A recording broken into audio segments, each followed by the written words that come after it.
As you have seen in the history textbooks of the past 2 years, historians now write about a host of other issues and other questions. Full stop.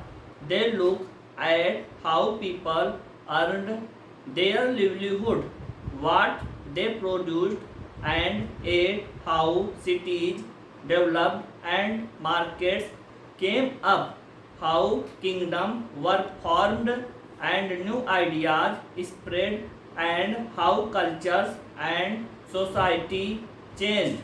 Full stop. Why then do we continue to associate history with a string of dates? Question mark. This association has a reason. Full stop. There was a time when history was an account of battles and big events. Full stop. It was about rulers and their policies. Full stop. Historians wrote about the year a king was crowned, the year he married, the year he had a child, the year he fought a particular war, the year he died, and the year the next ruler succeeded to the throne. Full stop.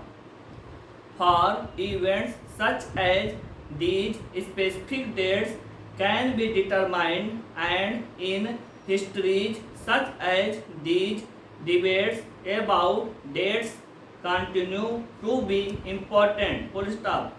When we write history or a story, we divide into chapters. Full stop. Why do we do this? Full stop. It is to give each chapter some full stop. It is to tell a story in a way that makes some sense and can be followed. Full stop. In the process, we focus only on those events that help us to give shape to the story we are telling. Full stop.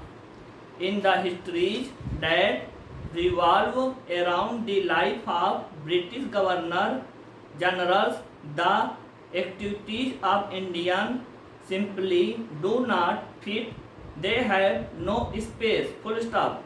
What then do we do? Question mark.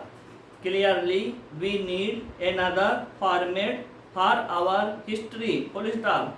This would mean that the old dates will no longer have the significance they earlier had. Full stop. A new set of dates will become more important for us to know. Why do we try and divide history into different periods? Question mark. We do so in an attempt to capture the characteristics of a time, its central features as they appear as. Full stop. So the terms through which we periodize, that is, demarcate the difference between periods, become important. Full stop. They reflect our ideas about the past. Full stop. They show how we see the significance of the change from one period to the next. Full stop. In this book, you will read about the way the British came to conquer the country and establish their rule, subjecting local. Full stop. You will see how they established control over the economy and society, collected revenue to meet all their expenses, brought the goods they wanted at low prices, produced crops they needed for export, and you will understand the changes that came about as a consequence. Full stop. You will also come to know about the changes British rule brought about in values and tastes, customs and practices. Full stop.